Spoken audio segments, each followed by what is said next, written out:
आज के इस वीडियो में class 12th physics Bihar board PVI का जो ऑब्जेक्टिव का सीरीज चल रहा था उसमें हम लोग इसके पिछले वीडियो में 3 सेट देख लिए थे। इस सेट में हम लोग 4 को देखने वाले हैं। ठीक है, चलिए स्टार्ट करते हैं। आपका फर्स्ट क्वेश्चन क्या है? क्वेश्चन किसी आवेशित वस्तु पर न्यूनतम आवेश हो सकता है। किसी आवेशित वस्तु पर न्यूनतम आवेश हो सकता है। देखिए, जब दो वस्तु को मान लीजिए घर्षण करते हैं, ठीक है, आवेश उत्पन्न कैसे होता है ये समझिए पहले। तो जब दो वस्तु को क्या करते हैं हम लोग, घर्षण करते हैं। तो जब घर्षण कीजिएगा ना, तो घर्षण के दौरान एक वस्तु तो दूसरे वस्तु में इलेक्ट्रॉन का स्थानांतरण होगा।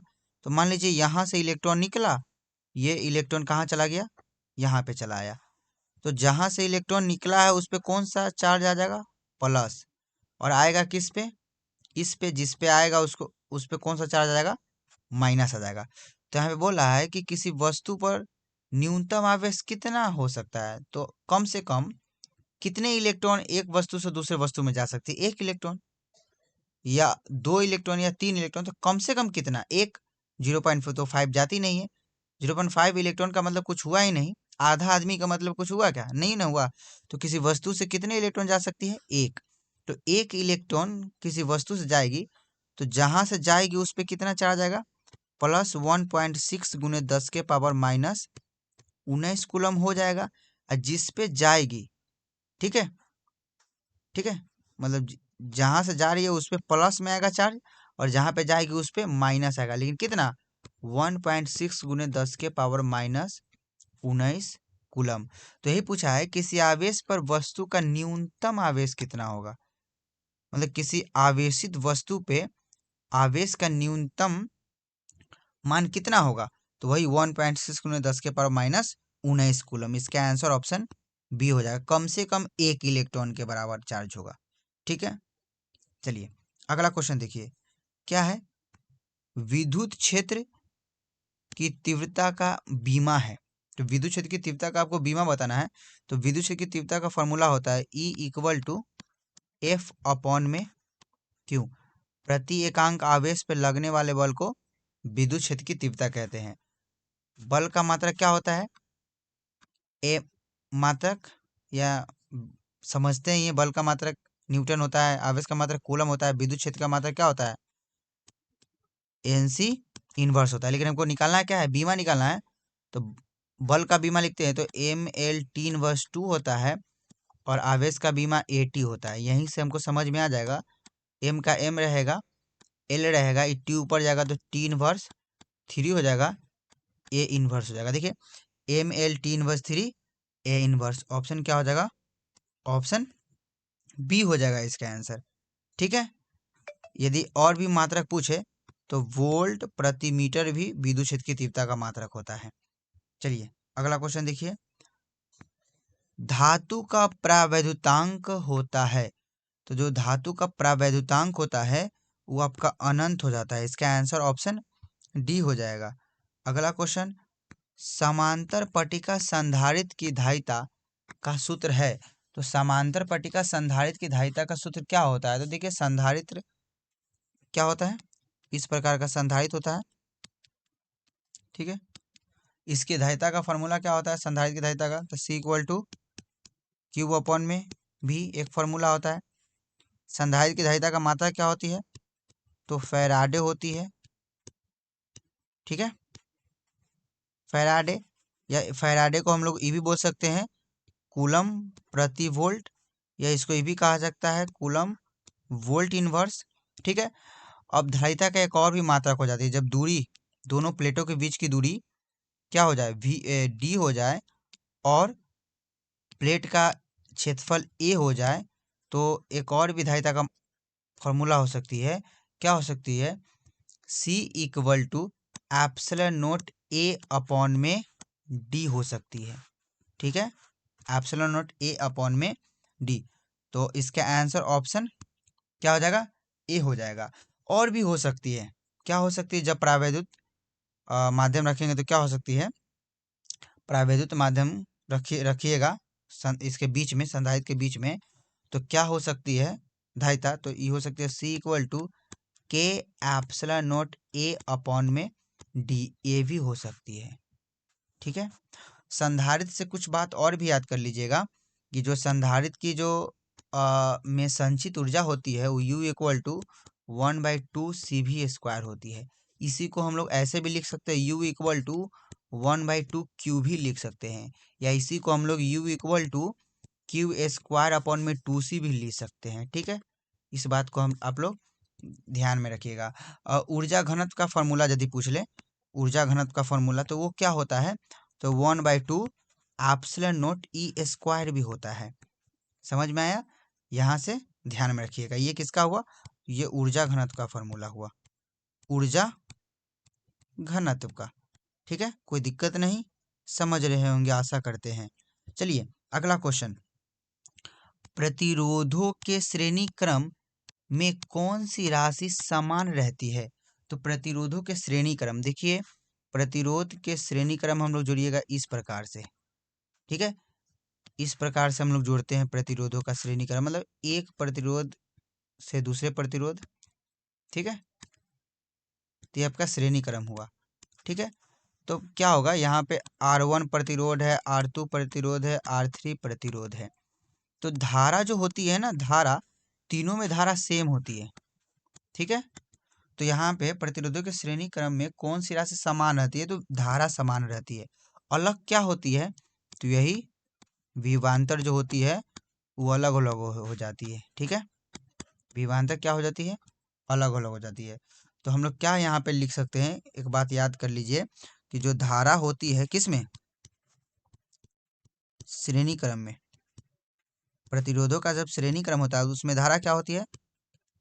समान होती है, लेकिन विभवांतर क्या हो जाती है? अलग अलग हो जाती है, अलग अलग। ठीक है, वही समांतर क्रम प्रतिरोधों का क्या हुआ आया, यदि समांतर क्रम आ जाए। ठीक है, समांतर क्रम की बात आ जाए तो उसमें धारा जो होती है वो बट जाती है। ठीक है, और विभवांतर जो होती है वो सेम होती है। तो समांतर क्रम की बात आ जाए, समांतर क्रम में धारा क्या हो जाएगी? अलग अलग। ठीक है, लेकिन विभवांतर समान रहते हैं। इस बात को ध्यान में रखिएगा क्योंकि यहाँ ऑब्जेक्टिव बनता है। ठीक है, चलिए अगला क्वेश्चन देखते हैं। एम्पियर का परिपथीय नियम किसके समान है?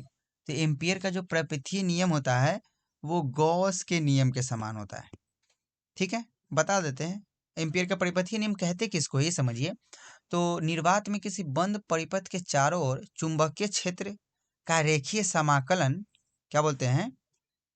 निर्वात में किसी बंद परिपथ के चारों ओर चुंबकीय क्षेत्र का रेखीय समाकलन, चुंबकीय क्षेत्र का रेखीय समाकलन बंद परिपथ से होकर गुजरने वाली धारा के म्यू नॉट गुना होता है, गुजरने वाली धारा के म्यू नॉट गुना होता है। ठीक है, यही आपका एम्पियर का परिपथीय नियम का फॉर्मूला होता है। तो देखिए सेम टू सेम आपको लग रहा होगा विद्युत फ्लक्स, नहीं लग रहा होगा? E dot A equal to cube upon में epsilon naught, same to same लग रहा है। ये गॉस का फॉर्मूला, आइए आपका एम्पियर का परिपथीय नियम दिख रहा होगा आपको। तो वही जो एम्पियर का परिपथीय नियम होता है वो किसके नियम को पालन करता है? तो गॉस के नियम को पालन करता है। ठीक है, चलिए ये बात याद कर लिखिएगा, किरचॉफ कितने नियम दिए थे? तो किरचॉफ ने 2 नियम दिए थे। ठीक है, किरचॉफ का प्रथम नियम और किरचॉफ का द्वितीय नियम। किरचॉफ का प्रथम नियम किसको नियम का पालन करता है? तो आवेश संरक्षण के नियम को पालन करता है। और द्वितीय नियम किसके नियम को? इस जो इसका आंसर आपको कमेंट बॉक्स में डालना है कि किरचॉफ का द्वितीय नियम किसके नियम को पालन करता है। ठीक है, चलिए अगला क्वेश्चन, गतिशील आवेश उत्पन्न करता है। तो देखिए यहाँ से बात याद कर रख लीजिएगा, यहाँ पे जब आवेश स्थिर हो, क्या हो? आवेश स्थिर हो तो वो सिर्फ आपका विद्युत क्षेत्र ही उत्पन्न करता है। क्या उत्पन्न करता है? विद्युत क्षेत्र। जब आवेश गतिशील हो एक समान रूप से, क्या हो, गतिशील हो, तो ये क्या है, विद्युत क्षेत्र और विद्युत क्षेत्र और चुंबकीय क्षेत्र दोनों उत्पन्न करता है। तो इसका आंसर कौन हो जाएगा, विद्युत क्षेत्र और चुंबकीय क्षेत्र दोनों। और जब त्वरित हो मीन्स असमान रूप से गतिशील हो, तो विद्युतीय क्षेत्र भी उत्पन्न करता है, चुंबकीय क्षेत्र भी उत्पन्न करता है, और उसके साथ साथ ये क्या करता है, विद्युत चुंबकीय तरंग भी उत्पन्न करता है। इस बात को भी ध्यान में रखिएगा। चलिए अगला क्वेश्चन देख लीजिए। विद्युत चुंबकीय प्रेरण की खोज किसने की थी? क्या है, विद्युत चुंबकीय प्रेरण की खोज किसने की थी? तो विद्युत चुंबकीय प्रेरण की खोज फैराडे ने की थी। इसका आंसर ऑप्शन ए हो जाएगा। चलिए आगे क्वेश्चन देखिए। एक प्रत्यावर्ती धारा का समीकरण I equal to sine 60 sine 100 pi t है, इसकी आवृत्ति होगी। देखिए प्रत्यावर्ती धारा का समीकरण का जो फॉर्मूला होता है या समीकरण होता है, I equal to I naught sine omega t होता है। ठीक है, तो इससे इसको क्या कीजिए, तुलना करा दीजिए। तो यहाँ से ओमेगा क्या हो जाएगा, ओमेगा 100 पाई हो जाएगा। ठीक है, तो ही आवृत्ति बराबर क्या फॉर्मूला होती है, क्या होती है, तो फॉर्मूला होती है आवृत्ति मीन्स ओमेगा, ओमेगा बराबर जो फॉर्मूला होती है वो 2 पाई एफ हो जाती है। ठीक है, यही फार्मूला होती है, omega equal to 2 pi f. यहीं से तो यहीं से वैल्यू रख देते हैं, तो क्या हो जाएगा, 100 pi equal to 2 pi f, यहाँ से कट जाएगा 50 दूनी 100, तो यहाँ से जो आवृत्ति बराबर आएगी कितना हो जाएगी, 50 हर्ज। यही आपका आवृत्ति का आंसर आ जाएगा। तो 50 हर्ज आंसर आ गया। चलिए अगला क्वेश्चन देख लीजिए। ट्रांसफार्मर का कोर बना होता है, तो जो ट्रांसफार्मर का जो कोर बना होता है वो नर्म लोहे का बना होता है। असल में क्रोड होना चाहिए। ठीक है, ट्रांसफार्मर का क्रोड या कोर बात हुई है, नर्म लोहे का बना होता है। अगला क्वेश्चन क्या है, क्वेश्चन निम्नलिखित में से कौन सी तरंग निर्वात में संचरित नहीं हो सकती? देखिए प्रकाश तरंग ये निर्वात में संचरित हो सकती है, रेडियो तरंग ये भी निर्वात में संचरित हो सकती है, एक्स किरणें ये भी निर्वात में संचरित हो सकती है। लेकिन जो ध्वनि हम बोल रहे हैं यदि हवा नहीं हो, ठीक है, तो वो संचरण नहीं हो सकती है, एक स्थान से दूसरे स्थान तक नहीं जा सकती है। तो इसका आंसर ऑप्शन सी हो सकता है, मतलब होगा इसका आंसर क्या होगा, सी होगा। ध्वनि तरंगे वो निर्वात में गमन नहीं करती है। अगला क्वेश्चन देख लीजिए। प्रकाश के अपवर्तन में कौन सी राशि नहीं बदलती है? तो प्रकाश के अपवर्तन में जो आवृत्ति होती है वो नहीं बदलती है। ठीक है, आवृत्ति फिक्स रहती है। अगला क्वेश्चन, एक लेंस की शक्ति डू डायोप्टर है, इसकी फोकस दूरी होगी। तो आपका क्षमता दिया हुआ है, 2 डायोप्टर दे दिया हुआ है। ठीक है, आपको फोकस दूरी बताना है, किसमें, सेंटीमीटर में बताना है। तो क्या है, फार्मूला क्या होता है, P इक्वल टू, तो 100 में F हो जाता है। तो F को इधर कर लीजिए, F इक्वल टू क्या हो जाएगा, 100 में P, वैल्यू डालिए, F इक्वल टू 100 का 100 लिखिए, अब P के जगह पे कितना डालिएगा, डू, तो F का जो वैल्यू आएगा कितना हो जाएगा, 50 सेंटीमीटर। ऑप्शन ए हो जाएगा इसका आंसर। ठीक है, चलिए अगला क्वेश्चन देखिए। मृग तृष्णा जिसको हम लोग मिर्च कहते हैं, इसको हम लोग मृग तृष्णा को हम लोग मरीचिका भी कहते हैं। क्या कहते हैं, मरीचिका। ये क्या होता है, जब धूप होती है तो आप लोग देखते हैं कि रोडों पे, जैसे आप लोग बाइक से जा रहे हैं तो आगे देखिएगा कि, या साइकिल से ही जा रहे हैं तो आगे देखिएगा कि पानी लगा हुआ है रोडों पे। ठीक है, तो ये जो होती है ये मरीचिका ही होती है। इस घटना को हम मरीचिका कहते हैं। और जो बनती है मरीचिका का निर्माण जो होता है वो पूर्ण आंतरिक परावर्तन के कारण होता है। इसका आंसर ऑप्शन ए हो जाएगा। ठीक है, अब पूर्ण आंतरिक परावर्तन टोटल इंटरनल रिफ्लेक्ट जो होता है, मतलब पूर्ण आंतरिक परावर्तन का कुछ और भी उदाहरण है, जैसे हीरा का चमकना। हीरा का चमकना क्या होती है? ये पूर्ण आंतरिक परावर्तन के कारण होती है। ठीक है। ऑप्टिकल फाइबर, ऑप्टिकल फाइबर ये भी क्या होती है? इसमें भी TIR पूर्ण आंतरिक परावर्तन का उपयोग होता है। ठीक है। चलिए अगला क्वेश्चन देख लीजिए। वन विक्षेपण क्षमता के लिए कौन सा संबंध सही है? तो आपको बताना है कि वन विक्षेपण क्षमता के लिए कौन सा संबंध सही है। तो इसका आंसर ऑप्शन ए हो जाएगा। ठीक है। और यहाँ से एक बात और भी याद कर लीजिएगा, जो विचलन कोण जो होता है उसको हम लोग कैसे लिखते हैं? तो μ-1 इंटू ए, ये आपका विचलन कोण हो जाता है। चलिए अगला क्वेश्चन देख लीजिए। क्या है? हाइगेंस का तरंग सिद्धांत क्या नहीं समझा सकता? तो हाइगेंस का जो तरंग सिद्धांत है वो प्रकाश के विद्युत प्रभाव को नहीं समझा पाता है। ठीक है। हाइगेंस का जो तरंग सिद्धांत है वो प्रकाश के विद्युत प्रभाव को नहीं समझा पाता है, जबकि परावर्तन के नियम को प्रूव कर देता है, अपवर्तन के नियम को प्रूव कर देता है। ठीक है। विवर्तन के भी नियम को प्रूव कर देता है, इस सब बात को बता देता है, लेकिन प्रकाश विद्युत प्रभाव को नहीं समझा देता है, जिसको हम लोग फोटो इलेक्ट्रिक इफेक्ट कहते हैं। Photo electric effect. ठीक है। इसको आइंस्टीन ने समझाया था। ठीक है, फोटो इलेक्ट्रिक इफेक्ट को। चलिए एक बात और ही बताइएगा कि प्रकाश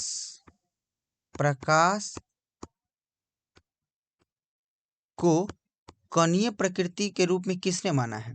प्रकाश को कणीय प्रकृति के रूप में किसने माना है? तो ये आपका हो जाएगा न्यूटन हो जाएगा। कौन हो जाएगा? न्यूटन। ठीक है, बात को ध्यान में रखिए, क्वेश्चन आता है एग्जाम में। चलिए अगला क्वेश्चन। प्रकाश की तरंगदैर्घ्य बढ़ाने पर अपवर्तनांक क्या होगी?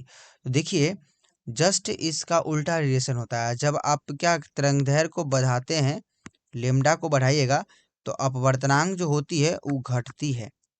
ठीक है, तो इसका आंसर ऑप्शन बी हो जाएगा। जब लेमडा को आप घटाइएगा तो जो लेमडा मीन्स तरंगदैर्घ्य को घटाइएगा तो अपवर्तनांक बढ़ेगी। इस बात को ध्यान में, मतलब उल्टा रिलेशन इसमें होता है। ठीक है, तो 17 का जो आंसर हो जाएगा ऑप्शन बी हो जाएगा। अगला क्वेश्चन देख लीजिए। कैथोड किरणें है। कैथोड किरणें क्या है? तो कैथोड किरणों हम लोग किसको कहते हैं? ऑप्शन ए दिया हुआ है विद्युत चुंबकीय तरंग, ऑप्शन बी दिया हुआ है धन आवेशित कण, ऑप्शन सी दिया हुआ है ऋण आवेशित कण, ऑप्शन डी दिया हुआ है उदासीन कण। तो जो कैथोड किरणें होती है वो ऋण आवेशित कण होती है। क्या होती है? ऋण आवेशित कण। ठीक है। क्वेश्चन है 19 नंबर। प्रकाश विद्युत प्रभाव उत्सर्जित इलेक्ट्रॉनों की गतिज ऊर्जा निर्भर करती है। तो प्रकाश विद्युत प्रभाव में उत्सर्जित इलेक्ट्रॉनों की गतिज ऊर्जा निर्भर करती है। किस पे करती है? देखिए प्रकाश विद्युत प्रभाव किसको कहते हैं? तो जब किसी धातु की सतह पे उपयुक्त आवृत्ति वाले, ठीक है, फोटोन आती है तो धातु की सतह में जो इलेक्ट्रॉन होती है ना, वो एनर्जी पाके उड़ जाती है। ठीक है, तो फोटोन की जो ऊर्जा होती है वो इक्वल टू एच न्यू होती है। तो यही बताना है कि जो उत्सर्जित इलेक्ट्रॉन जो होती है उसकी गतिज ऊर्जा किस पे निर्भर करती है? तो प्रकाश की आवृत्ति पे भी निर्भर करती है और धातु के कार्य फलन पे भी निर्भर करती है। तो इसका आंसर ऑप्शन डी हो जाएगा। बी और सी दोनों इसका आंसर हो जाएगा। ठीक है, चलिए अगला क्वेश्चन देख लीजिए। देहली आवृत्ति वह न्यूनतम आवृत्ति है जिस पर क्या होता है? तो इलेक्ट्रॉन उत्सर्जन संभव हो जाता है। तो इसका आंसर ऑप्शन ए हो जाएगा। देहली आवृत्ति वह आवृत्ति होती है जिसके कारण इलेक्ट्रॉन क्या हो जाए, इलेक्ट्रॉन का उत्सर्जन होना संभव हो जाए। ठीक है, इसका आंसर ऑप्शन ए हो जाएगा। अगला क्वेश्चन देखिए, अगला क्वेश्चन क्या है, डी ब्रोगली तरंगदैर्घ्य का सूत्र है। तो डी ब्रोगली तरंगदैर्घ्य का सूत्र होता है lambda equal to h upon में क्या हो जाता है, पी हो जाता है। ठीक है, ये सूत्र हो जाता है। यहीं से पी मीन्स संवेग, इसका फॉर्मूला हो जाता है द्रव्यमान गुने वेग। तो एक फार्मूला और भी लिख सकते हैं, h lambda equal to h upon में एम भी हो जाता है। ठीक है, यहाँ से एच क्या है, एच तो प्लांक कांस्टेंट है, क्या है, प्लांक कांस्टेंट, जिसको बोलते हैं प्लांक नियतांक। इसका वैल्यू कितना होता है, तो 6.626 गुने 10 के पावर -34 जूल सेकेंड हो जाता है। ठीक है, इस बात को ध्यान रखना है। यहाँ पे लेमडा क्या है, तो वही तरंगदैर्घ्य है, एम क्या है, मास है, वी क्या है, वेग है। ठीक है, पी क्या है, संवेग है, याद कर रखना है। चलिए अगला क्वेश्चन, हाइड्रोजन परमाणु के प्रथम कक्षा की त्रिज्या होती है। तो हाइड्रोजन परमाणु के जो प्रथम कक्षा की जो त्रिज्या होती है वो आपका क्या हो जाती है, तो इसका ध्यान में रखिएगा इस बात को, इसका जो हो जाती है 0.0 क्या हो जाती है 53। ठीक है, ये आंसर हो जाएगा आपका एंगस्ट्रम में, ऑप्शन आपका ए हो जाएगा। ठीक है, और यदि आपको मीटर में पूछ दे तो मीटर में बताइएगा 5.29 गुने 10⁻⁻11 मीटर। ये आपका मीटर में हो जाती है। एंगस्ट्रम में तो ऑप्शन यही है,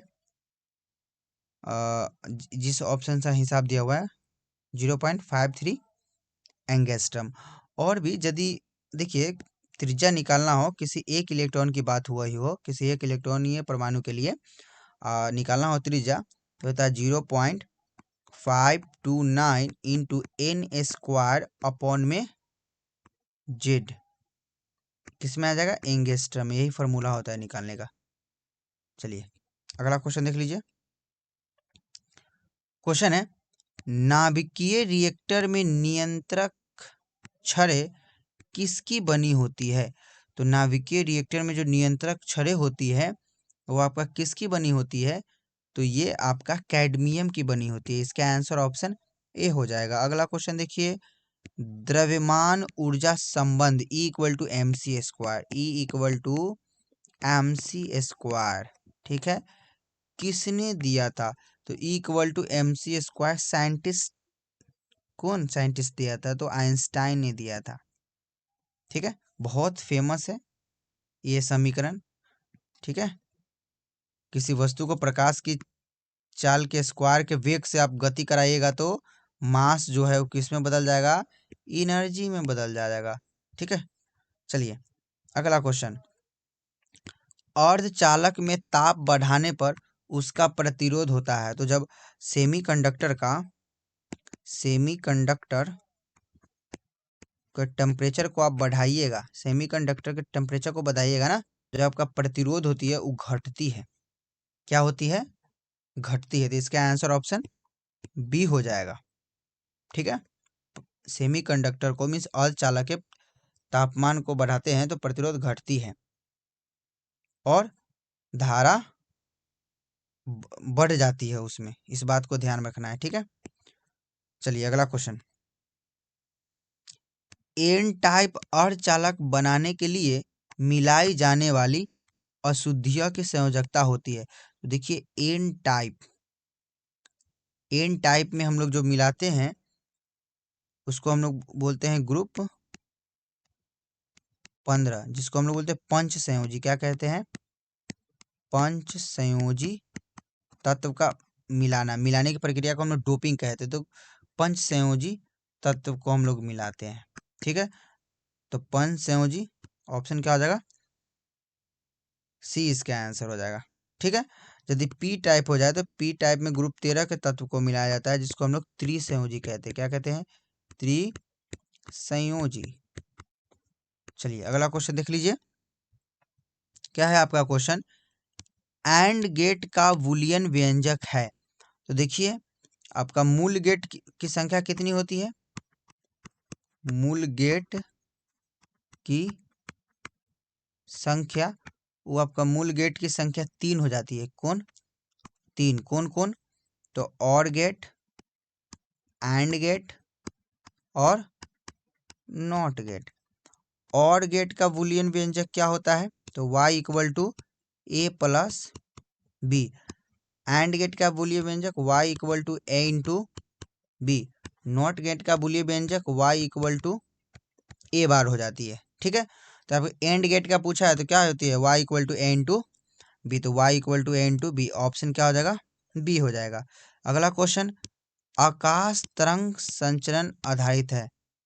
आकाश तरंग संचरण जो आधारित होती है आयनमंडल द्वारा परावर्तन पे या आयनमंडल के परावर्तन पे, इसका आंसर ऑप्शन ए हो जाएगा। अगला क्वेश्चन, मोडुलन सूचांक का मान हमेशा होता है, तो 0 और 1 के बीच ही होता है, तो इसका आंसर ऑप्शन ए हो जाएगा। ठीक है, मॉड्यूलेशन कितने प्रकार के होती है ये आप लोग बता दीजिएगा। मॉड्यूलेशन का वर्गीकरण हम लोग करते हैं, कितने प्रकार से करते हैं इस बातों को यहाँ से इसको याद कर लीजिएगा ही। मॉड्यूलेशन किसे कहते हैं, मॉड्यूलेशन के प्रकार। ठीक है, चलिए अगला क्वेश्चन, सिग्नल की शक्ति बढ़ाने वाली युक्ति कहलाती है। तो किसी सिग्नल की जो शक्ति को बढ़ाने वाली जो युक्ति है वो आपका एम्पलीफायर कहलाती है। इसका आंसर ऑप्शन ये हो जाएगा, प्रवर्धक हो जाएगा। ठीक है, अगला क्वेश्चन, विद्युत चुंबकीय तरंगों के अस्तित्व की पुष्टि किसने की, पुष्टि वर्ड आया है।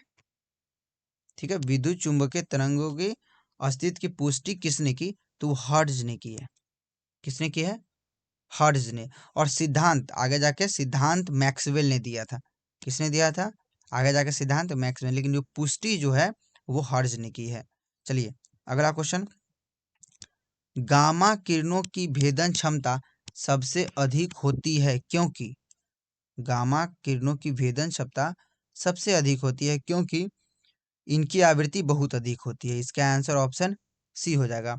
अल्फा किरण किसके समान होती है, तो हीलियम के नाभिक के समान होती है। बीटा किरणें होती है वो तीव्र गति के इलेक्ट्रॉन होती है। क्या होती है, तीव्र गति के इलेक्ट्रॉन। और गामा किरण की भेदन क्षमता सबसे अधिक होती है। चलिए अगला क्वेश्चन, चुंबकीय प्रेरण बी का मात्रक है, तो चुंबकीय प्रेरण का मात्रक क्या है, तो आपका टेस्ला हो जाती है। इसका आंसर ऑप्शन बी हो जाएगा।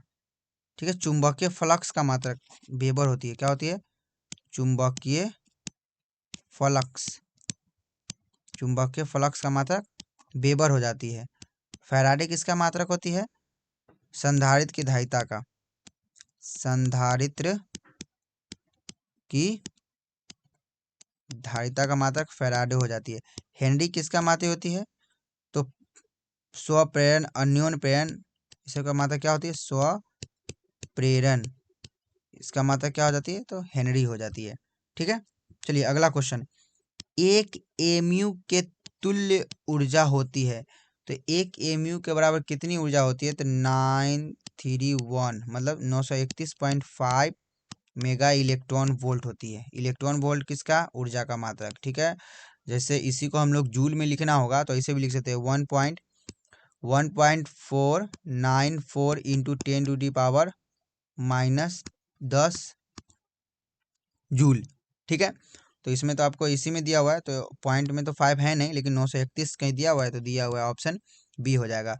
देखिए इलेक्ट्रॉन वोल्ट ऊर्जा का मात्रक हम लोग क्या क्या बोल सकते हैं, तो इलेक्ट्रॉन वोल्ट भी बोल सकते हैं और जूल भी बोल सकते हैं।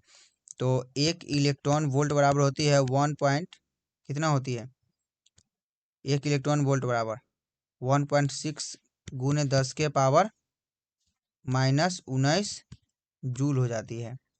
चलिए इस बात को ध्यान में रखिएगा। अगला क्वेश्चन, डायोड का उपयोग किया जाता है। डायोड का उपयोग हम लोग कहाँ करते हैं, कहाँ करते हैं डायोड का उपयोग, तो दृष्टकारी की तरह करते हैं हम लोग, ऑप्शन सी।